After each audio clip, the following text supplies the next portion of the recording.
Thank you so much for joining us on the Dwelling Show. I'm your host, Ola Dantes. I've got an incredible guest with us today, Lilly Jefferson. Hey, Lilly, how you doing? Jefferson Lilly. Hello, Ola. How are you? Oh, good, good, good. Doing well. I'm so happy to have you on the show today. Really excited to jump in. The mobile home park space has been something very interesting to me and our firm here. So I can't wait to jump in with you. Great. Awesome. So tell our listeners a little bit more about who you are, kind of what you've been up to and what you've been up to lately, actually. Yeah, so I've been in this business, the mobile home park business, for about 14 years. Kind of discovered it a bit by accident. I was working in high tech at the time, and had been through the dot-com boom and bust, and was basically looking for some stable passive income, and thought I would buy an apartment building. Uh, and in researching apartments, I then came across mobile home parks. They are multifamily. They started showing up in the search results. So I kind of stumbled into it. I was looking for income and then kind of stumbled specifically into mobile home parks. But been very happy investing in the business. I bought a couple of parks on my own with my own capital, and then starting about 7 years ago, started raising outside capital, and have now raised three funds, and I'm about to launch a fourth fund to go buy still more mobile home parks. Wow, fascinating. I mean, I love the fact that you stumbled upon it. I'm just kind of imagining you online trying to find an apartment, and then you Yeah, you see all this bunch of mobile home parks, which is like you said is the same asset class, sub asset class of still multifamily. multifamily. Correct, correct, and now you're obviously in that space. So I kind of want to ask you a question. I always ask every single mobile home park investor I've interviewed on the show. Why is mobile homes in general and mobile home parks just not a sexy investment strategy? Why do you think that is? The business gets what I've coined the term mobile home park PR.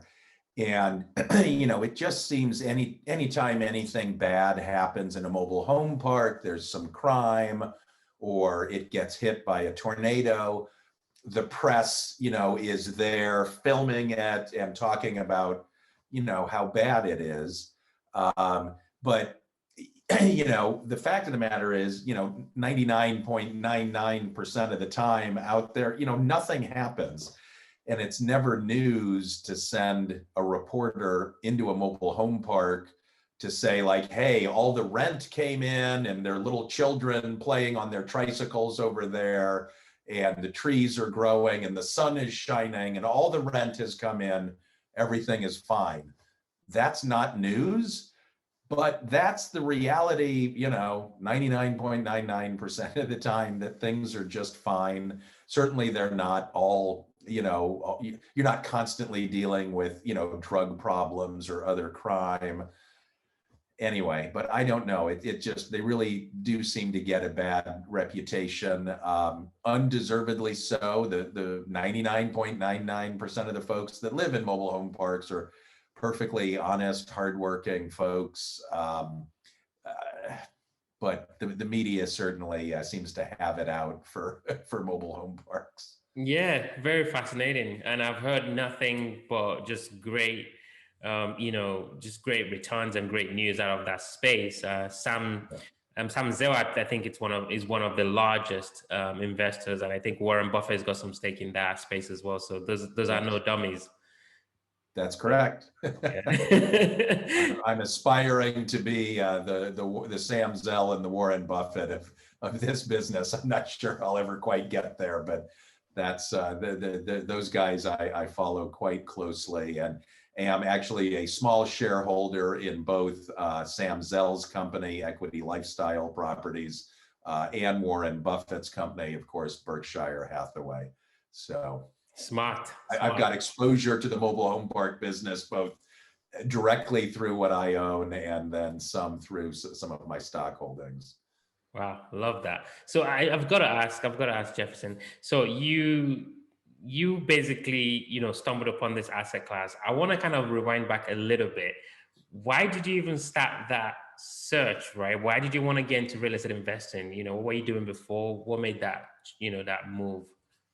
Yeah, so I had spent most of my 30s after business school. Spent most of my 30s working in high tech. I was in sales. I worked over that 10-year period at 3 different companies, all of which were ultimately acquired. None of them quite became, Google. None of them were a huge success, but we had an okay acquisition and a couple of somewhat less than okay acquisitions. But I really wanted to have some stable income and something that would be counter-cyclical to high-tech stock options and to the high-tech market generally. And as I mentioned, I'm a small Berkshire shareholder, and I go out every other year, roughly. I go out to Omaha and hear Warren Buffett speak in person at his shareholders meeting, which is a great thing to do. But among other things that Buffett teaches, he teaches you to stay within your circle of competence.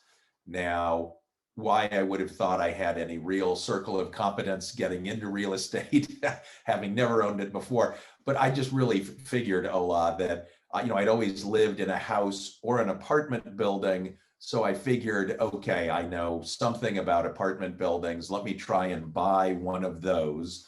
I live out here in San Francisco, California. I knew I was not going to find affordable real estate here.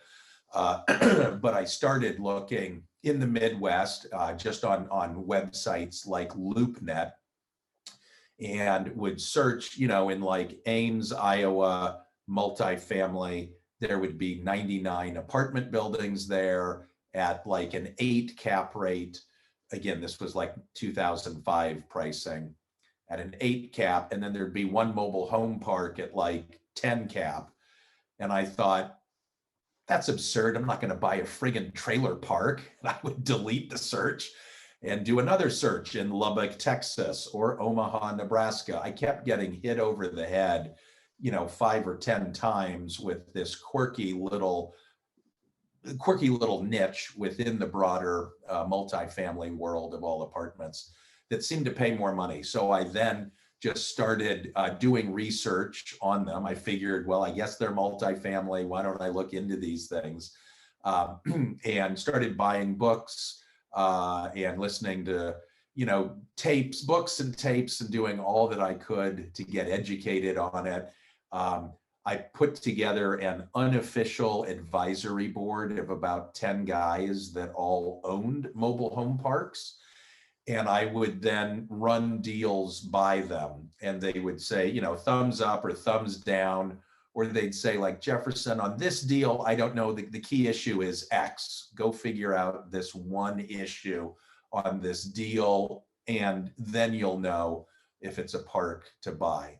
So certainly I did a lot of book learning, but also found it enormously helpful to just talk on the phone one-on-one with people about specific deals, people that had been there and done that and knew the business. So that's how I got into it. I still spent, from the time I first discovered it in late 05, it took about 17 months until March of 07 before I actually closed on my first park. I was learning. I put in some offers on some mobile home parks, got outbid, but finally found a park to buy, which I still own to this day. And again, bought another park, and now with outside capital, I bought about another 35 mobile home parks over the last 7 years. Yeah. Wow, just fascinating. I mean, you still own the same park. Yeah, still own that first one, for better or for worse. I'd never buy it now, Knowing what I know now, I'd never buy it. Can you talk But a little bit more about that? Actually, I find that curious. yeah, so the park is on all private utilities, well water and a sewage lagoon, which I do not advise for any first time buyer. We had a problem with the sewage lagoon, despite having in writing from the government that it had been built according to code by a previous owner. It in fact was not. And all that burden of repairing repairing the sewage lagoon worked out to be a little over $500,000. That expense fell to me. so, so I would not buy that that kind of park today. I was obviously in it and couldn't get out of it. I was running the park right, and we had dramatically increased profits. We had brought in mobile homes. We had cleaned up the park. We had bumped rents. So, the park is now worth about 3 times what I paid for it, closer to 4. But I sort of paid for it twice. Paid for it the first time and then paid for it a second time with the sewage lagoon. So I tend to not buy any parks on private utilities now with outside investor money. And I certainly haven't bought any more sewage lagoons. So for anybody that's thinking of getting in the business, rule number 1 would be, for your first park anyway, just buy a park that's on all city water, city sewer, and that way none of that infrastructure headache would fall to you. So you're in sunny California, right? Yep. And you've got your park in, I'm guessing, somewhere not in California. Yes, I've never owned a park in California. So that first park was on the south side of Oklahoma City. Probably 80-85% of the parks that I've bought are in the greater Midwest.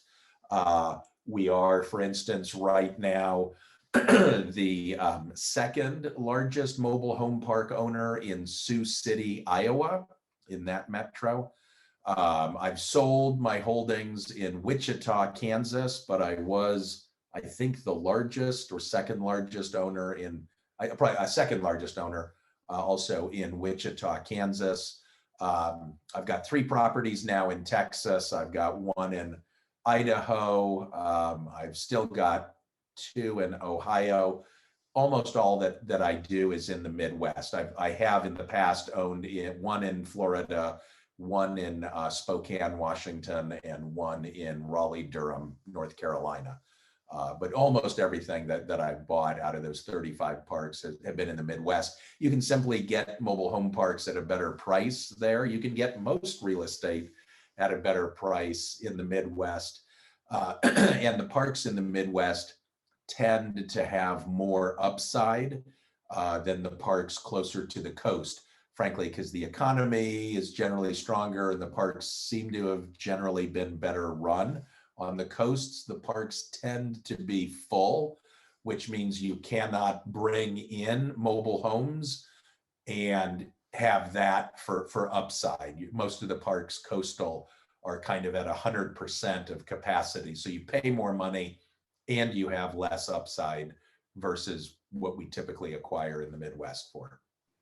So, when I think of the little bit I know about, American culture and what I know about mobile home parks, and, when I think of a mobile home park owner, I don't think of Warren Buffett or Jefferson Lilly or Sam Zell. I think about, this guy maybe with a shotgun and, walks into the park, trying to Yes. make sure everybody's straight. But yeah, you are in your office in California and you've got parks all over the country. How do you do this? How do you manage all of the operations? Just walk us through maybe a day in the life quickly.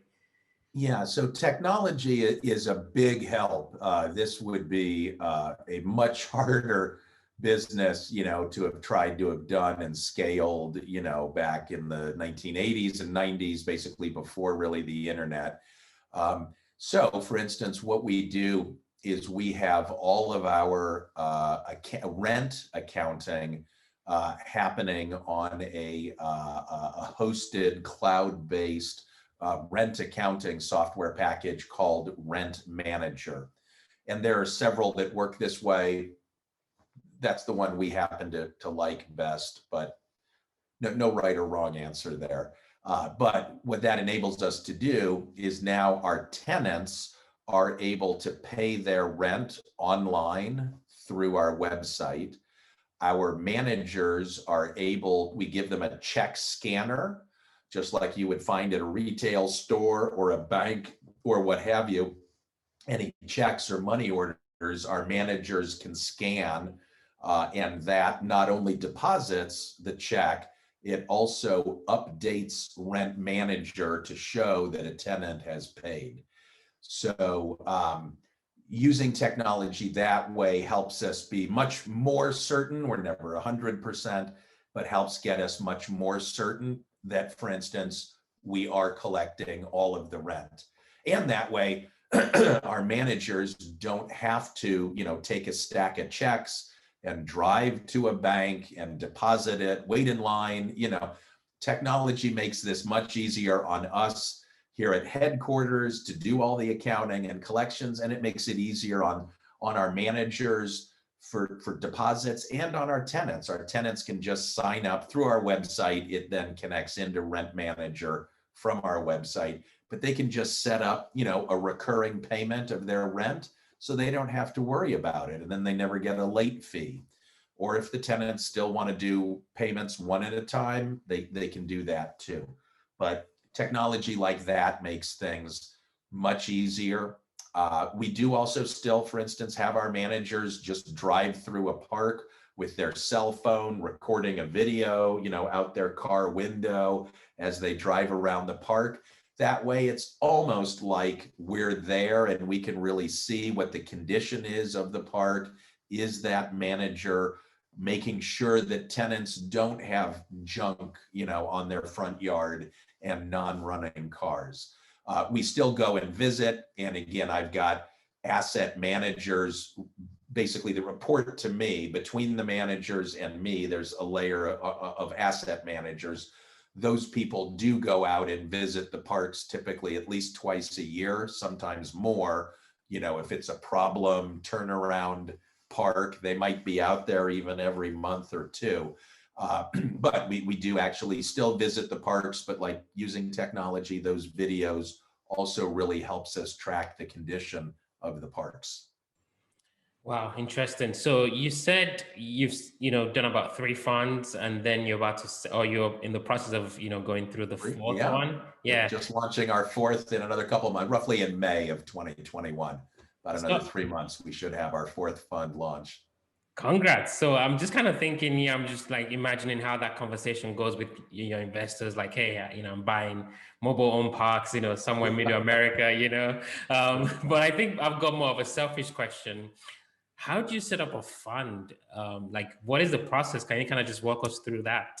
Sure. So it can be simple or it can be more complex. A simple fund would just be that you and people you already know just pool some money together. Hopefully, you have some sort of a written agreement as to how you're going to split profits. But if you know people already, if these are people that are friends or you've had some real business dealings with, and if you don't do things like I'm doing here, coming on a podcast and advertising, if you don't advertise and you know that you're investors, then frankly, there's very little documentation that's required. I still think you should have something written clearly, like a subscription agreement, even if it's just a page or two, how everybody is going to split profits, who's putting in how much money. But again, if you're doing that with your own friends and family, you can I would start up an LLC. I would get an EIN, a tax ID number. You open a bank account with that, and your friends all put in money, and you then go and buy a park. So that is about as simple as it can be to raise a fund. What I do, because I do come on podcasts such as yours, Ola, and I also buy Google keywords on the internet. So because I advertise, I'm held to a different standard. This is where it gets more complex. But what the Securities and Exchange Commission says is that in exchange for people like me advertising our fund, we have to only take money from accredited investors. So those are folks that have a $1 million and up net worth, or or that have a $200,000 a year income, or $300,000 a year if married. So people can qualify either by assets or by income to be an accredited investor. And that $1 million net worth has to exclude equity in your primary residence. So I register my funds with the SEC. That's a form that my attorneys really fill out, and it puts the SEC on notice that Jefferson is going to be advertising, but promises to only take money from accredited investors. So I cannot take money from proverbial widows and orphans. I can only take money from people that presumably can afford to lose it and presumably are smart enough to have made the money and know how to evaluate their own investments. So I'm registered with the SEC. I then also have my attorneys prepare a private placement memorandum, which is something like 80 pages of legal words, just warning everybody about all the risks. So I pay, typically $15,000 for 80 pages of a warning document. We call it a private placement memorandum. But it's that, and appended to that really is the subscription agreement. That's the part where an accredited investor actually says, hey, my name is John Doe, here's my social security number. I'm in for $100,000 or $1 million or whatever. Or they can invest as a trust or an LLC. But anyway, people then actually sign those agreements, typically online with us. We try not to take any paperwork, any physical paper. They sign up and then they wire or ACH their money over to us. The fund has its own EIN, it's an LLC, it has its own bank account, and the fund then goes about acquiring mobile home parks. So my investors get a little bit of a bunch of parks as opposed to just buying into one single park. They're typically investing in 12 to 15 different properties. Anyway, so that's how you go about it. We started off in a more simple way, but now that I'm operating at a larger scale and advertising again, I now do everything that way, registering the funds and raising money that way. Now, cumulatively from I think a little over 200 people have invested with me that way. Wow, that's awesome. Yeah, before we go into the quick rounds, I just want you to talk about a case study of a park that you bought, one of your favorites. It doesn't have to be the one you made the most money, but just something. I know you mentioned the first one, but just give us something different. Yeah, so one of my favorites is probably one of my most recent acquisitions. It's a park called Breeze Lake, and it's down in Brownsville, Texas. That's the way southern tip of Texas, down at the end of the finger, so to speak. So it's right near South Padre Island. And the website, which we're just about to get put up, will be breezelake.com. But it is both a mobile home park and an RV park. So we have some very stable income throughout the year from the mobile homes. Those are always there. But then we have winter Texans, as we call them, people that come down from Michigan and Wisconsin and even from Canada. And they come down typically for at least a month in the winter, many of them for up to 5 months in the winter time. They have very nice RVs. Some of these RVs cost a couple $100,000. But they come into this community. Breeze Lake is on a lake, which is nice. And it has a pool, a jacuzzi, a clubhouse, laundry facilities, It's just a really nice park, and we're about to visit it again probably next week. This time I'm going with my kids, and we're going to go in our own RV that we're renting. So we're going to have the full lifestyle experience in the RV, in the community, and we're going to put our kids to use, put them to work. This park does not have a dog walk area in it. We bought another park in Brownsville, also called Sunset Palms, another nice park. It has a dog walk. So I've told my kids they're going to work in the family business. They're ages 3, 5, and 6. So we're going to have them like spreading rocks and maybe put in a little like plastic fire hydrant for the dogs. So my kids are going to actually help build the dog walk park. So the kids at a very young age at that park will start working in the family business. But anyway, that's just a particularly nice, well-located park. We got it at a very good price. It appraised for a bit more than we paid for it. So it's nice to have on paper, anyway, a profit day one. And we still think there's more upside in it from getting it more full and maybe bumping the rents a bit and maybe billing for some of the utilities. But just a really nice park, good management team, just a really good off-market acquisition. There weren't brokers involved. We sourced this deal ourselves, which is generally the best way to find deals is to find your own and not pay what you have to buy a park through a broker. Wow, that's awesome. We're definitely dwelling into the quick rounds. You're ever coming down to Brownsville, you let me know. We'll get an RV space for you. I really appreciate that. Thank you so much. Yeah, we're close by. We're in Houston, so we're close by. Yeah, you're right there. All right. First question: what makes you, Jefferson, unique? What is that differentiating factor that separates you from the next guy or the next girl? You know, so we're all far more similar than different, ultimately, is my view. But I have always thought differently about investing.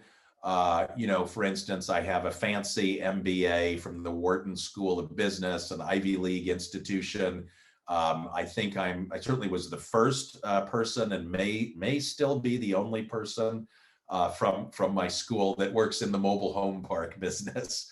It just made a lot of sense to me why this is a good business. So I've never been afraid to, think different, frankly, as Steve Jobs suggested we all do.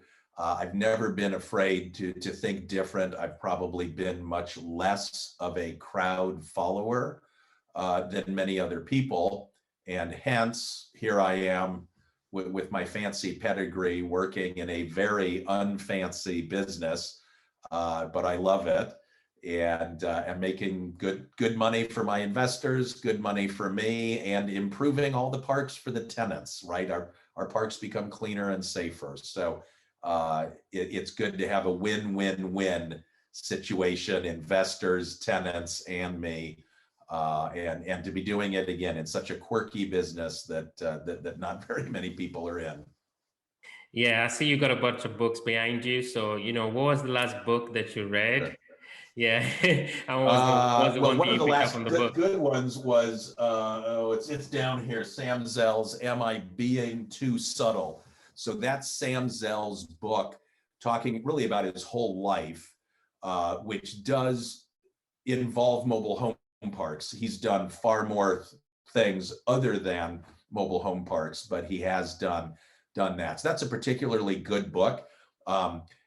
Just talks about, again, how he got into real estate, how he thinks about what makes a good investment. Ultimately, a lot of that is scarcity, which again, mobile home parks benefit from, because it's now basically illegal to build any more mobile home parks. So there is a scarcity of mobile home parks. It's one of the reasons he also bought an Exeter Cable. It's some unique company that makes like cable TV cables. And again, there's scarcity there, I think maybe with some of that company's patents and things. What I actually did with that book for the first time was to actually not read the book, but I did an audio, books on tape. I don't usually do that. I usually like to, underline and read an old-fashioned book. So maybe that's something else that makes me unique, Ola, is that I still, when I have time, read physical books. But this one I did books on tape because Sam Zell reads it to you. So you're hearing Sam Zell tell you in his own voice what his life has been all about. So I'd advise that for any of your listeners. Get the book on tape. Let Sam Zell read you and tell you about his life in his own voice. Fascinating, fascinating. So you've got your kids, as you mentioned, you've got all these parks you have to run. You're a busy man. What do you do for fun? I do things with my family. So we are, as I mentioned, we are, I think, late next week headed to Brownsville, Texas in a rented RV. So the beautiful thing about working for yourself in real estate is that I can just take time. It's not so much time off. It'll be maybe half work, maybe half vacation time in the park. But we all get to go together. We also, mostly my wife, homeschools our children. And really only the 6-year-old is in school. But, we'll probably pass through San Antonio. We'll teach our kids about Texas history. We'll see the Alamo. We'll see some of the other museums in San Antonio. I think that's where we'll pick up our rented RV. We'll drive 4 hours down to Brownsville. We'll put the kids to work in the family business in the park. Still, we're right there, right near Elon Musk's SpaceX launch facility is just a couple miles away. So if there's a rocket launch, we'll go and see that and teach our kids about rockets and how satellites work, our very basic understanding of space travel, but hopefully the kids will actually see a rocket launch right there. Anyway, so just doing family-oriented things like that. And then again, I'm an old married guy now, but maybe a couple times a year, I still manage to get out with my buddies and go have dinner or play a little golf. But almost all of what I do for fun in one way or the other revolves around my wife and kids at this point. Yeah, I can relate for sure. Yeah. If there's somebody listening to us and thinking, wow, I really like Jefferson, I want to get connected and get to know you more. What's the best place people can reach out, get to know you? Yeah, so the best thing is probably just to come to our website, which is parkavenuepartners.com. And they can do two things. At the top of that page, top center, they can click a button and join our mailing list and be kept abreast then of deals that we're buying. Again, we think in another couple months, we'll be launching the fourth fund, roughly May or June of 2021 here. So join the mailing list. At the bottom of the page, they could also just email me directly. There's like an intake form, and they can just put in their contact information and any questions, what have you, at the bottom of the page. That's all at parkavenuepartners.com. And then, as you alluded, I also started the industry's first podcast. I've also got the largest mobile home park investors group on LinkedIn. And host the industry's calendar of events, which you can sync right into your calendar. All that is at mobilehomeparkinvestors.com. They can connect to all that there, mobilehomeparkinvestors.com. Jefferson. And connect with me on LinkedIn. Do that too. Yeah, no, Jefferson, thank you so much. Really appreciate your time today. I learned a ton myself. Thank you. Okay. Thank you, Ola. Bye-bye.